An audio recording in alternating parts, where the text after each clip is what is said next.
Hey there. I desperately need to cut my bangs. So if you just don't pay attention to that.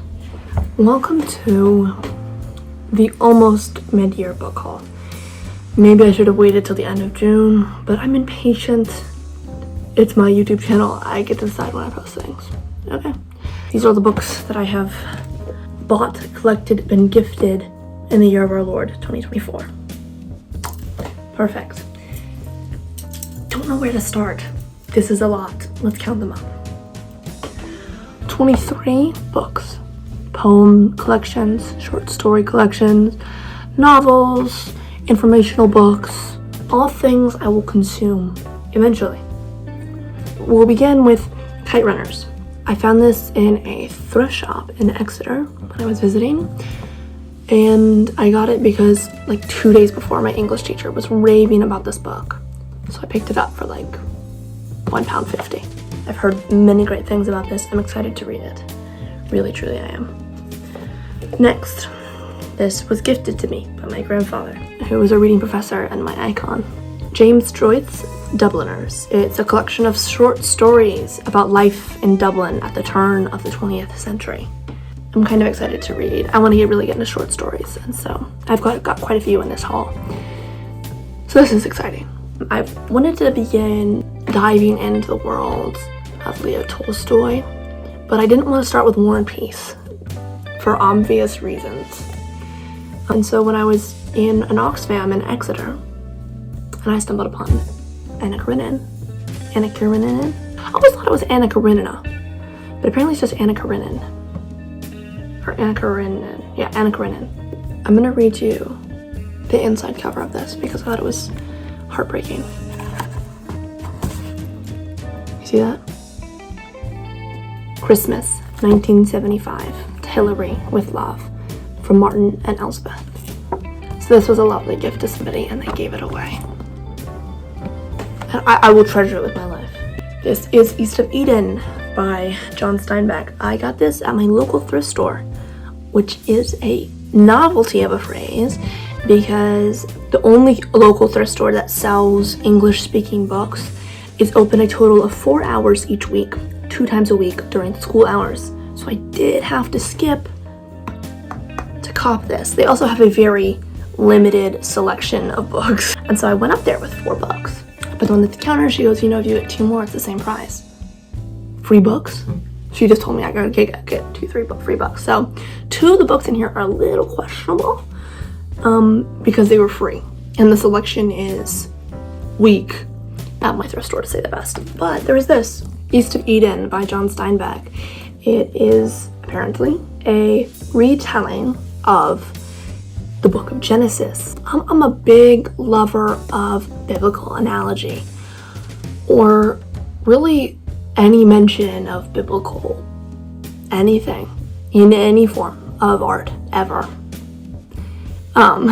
So this was right up my alley, and I'm I'm so excited to read this. I might start reading it tonight. This is The Haunted House by Charles Dickens. I also got this at an Oxfam in Exeter. I got it because I actually haven't read a lot of Charles Dickens, and I only wanted short stories, and this is a short story collection, a kind of spooky short story collection with Charles Dickens and also Elizabeth Gaskell and Wilkie Collins. It's a Victorian supernatural classic. I mean, come on. You're gonna look at that blurb and you're gonna be like, no, I don't want Victorian supernatural classic. Yes, you do. This is, I took off the dust cover because me and dust covers were not tight. I actually don't like dust covers at all. I just don't. I don't like the way they feel and the way they interact with the book or me. So this is On Earth We're Briefly Gorgeous by Ocean Vuong.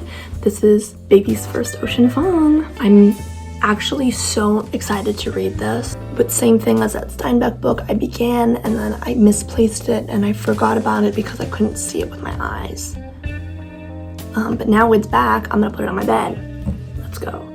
Sandra Cisneros, she wrote The House on Mango Street, which my English teacher had like literally that day. I was raving about The house on Mango Street. This is a short stories collection called Woman Hollering Creek and other short stories. I want to get more into short stories. She said this author was good. I trust her with my life. Here we are. A poetry collection by Robert Frost. I've read the basics by Robert Frost. My mom loves Robert Frost, and so when I was in the Oxfam, I saw this, thought of her, and I was like, I'll get this cute little thing. I got this, Poems by Robert Frost, A Boy's Will in North of Boston. Originally sold at Blackwell for $3.99. I copped this for 50 pence. Screw you, capitalism. Let's go. I got this in the bookshop in Killarney. I've wanted to read The Girls, but I found this instead. Daddy. Right up my alley, you could say. It's a collection of short stories. It examines masculinity, male power, broken relationships, while revealing those moments of misunderstanding that can have life-changing consequences. Subtle, sophisticated, and displaying an extraordinary understanding of human behavior, these stories are unforgettable. Sounds great.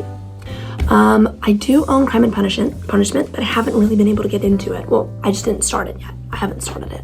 So, it's not like I haven't been able to get into it. I just haven't started it. And I met somebody in Budapest, bit of a weird sentence, but I did. And he was reading a Dostoevsky. He's apparently a big Dostoevsky fan, and he told me, you should read White Nights first. So, okay, I'll read White Nights first. This has White Nights in it, so let's go. Okay, this is one of those books, I said when I went and I got some questionable books because this lady essentially told me they were free. This is one of them. Now, I simply read the first page and failed to read this text right here that said, the work of the newest major talent in fantasy. I read the first page and it looked like a thriller. It looked like a murder mystery. A fantasy? Does this look to you like a fantasy novel? What else? Maybe this is what gets me back into the genre. I've never met him. Maybe he's a good guy. Maybe Scott Hopkins is a good guy. This book is questionable to me. I may never end up reading it simply because... Do you know what I mean? Like, looking at this book, do you know what I mean? Do you pick up what I'm putting down? This is The Roman Way by Edith Hamilton. It is a book about Roman life and society, and it's kind of like a historical information book. It's a companion volume to The Greek Way. This is about the Roman way, like not the road, like their way of life. And I live in Italy, so anyway, seeing Rome through the eyes of the Romans. I've been to Rome. Next, I got this as a gift for my birthday. And this is V.E. Schwab's The Invisible Life of Addie LaRue. I love a Faustian bargain. I do. And that's exactly what this is. Adeline sells her soul to the devil to live forever. I'm pretty sure. Don't quote me, I haven't read it. But I'm pretty sure that's what it is. That's very exciting stuff for me personally. That's what I like to see in a book. Also, I follow V.E. Schwab on Instagram despite the fact that I've never read any of her books. And she's kind of like a personal celebrity to me, like a personal icon. She's kind of floats between Scotland and France, what seems to me. She floats between Scotland and France writing in her little small towns. And I love that. She's iconic. Hopefully her books are the same. This is the collected stories of Eudora Welty. I read her autobiography. I didn't hate it. It was just boring, didn't like it. I feel like I needed to read her works to fully appreciate it. Well, here I am. So I'm gonna slowly work through this. Maybe a story a night, story when I feel like it.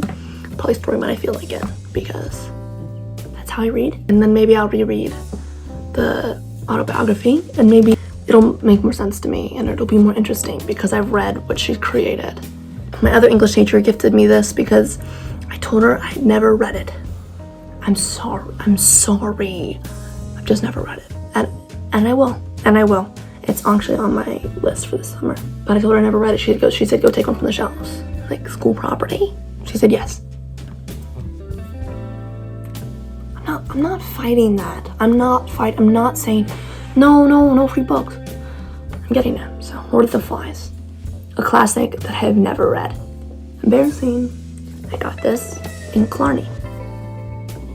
Maybe it's Kilkenny. No, I think it's Killarney. I'm saying the wrong one the whole time. Whatever. My Year of Resting Relaxation by Tessa Moshfegh. The only other Tessa Moshfegh book that I have read is Latvona. I loved it, then hated it, then loved it. And it's incredibly disturbing and morbid, which is what I like to read. I've heard mixed feelings about this, and I heard the whole point of this book is that there is no plot. Like, that's the whole point. I don't know. Okay? I'm excited to read it regardless, because I think she has a way to make you feel things that you maybe don't want to feel, but you got to, because she wrote it. So, I got this also at the bookshop in Ireland. We'll just say in Ireland in case Killarney's not right. In Ireland. If you want to know my thoughts on this, go watch my other video, my April wrap-up. I read it in April. And it changed me, and it's sickening and amazing and well done and beautiful and heartbreaking. My Sister the Serial Killer. Believe it or not, it is about a girl whose sister is a serial killer. What? Shock horror. From what I got from the blurb is that she basically continues to clean up her sister's messes, aka murders, and then when it eventually becomes a little messy and intertwined with her own personal life, things start to get a little crazy. I love murder mysteries. I do. I've never read Dracula, but I'm very much into that dark, gothic vibe in books and in my life in general. So, Dracula by Bram Stoker. This is the second book that I picked up because she said it was free. This is Mistral's Daughter. It kind of feels to me like a trashy airplane romance read. It's just... Next, this is also from my lovely, darling grandfather. This is Good Works by E.F. Schumacher, and it's, I'm pretty sure, a little philosophy book about how work is the answer for humanity's pressing problems. I'm not quite sure why he sent this to me, but if you wanted me to read it, I'll read it. Okay, last but not least, my mom got this for me for my birthday. This is an illustrated and annotated 1818 edition of Frankenstein. I love this book. It got me through my AP Lit exam. I wrote 2 out of the 3 essays on this book. I've written poetry about this book. I've written countless essays outside of the exam about this book. Mary Shelley is such an icon. Like, for young female writers, especially in that time, to have such a profound voice. She's everything I want to be and more. And so, look, but it's annotated. So you can go look at the annotations in the back, and it just kind of gives you like background information so you can better understand the text. That is the entirety of the 23 books that I have acquired in the year of our Lord, 2024. There will be more to come. There will be more hauls to come. And I hope you enjoyed this. I hope this gave you a bit of a respite from your day. I hope you were able to sit down and enjoy it. I will see you in my next video, which hopefully will be sooner rather than later, because I'm graduating, but I am getting a job, so it's like much love from me to you. Bye.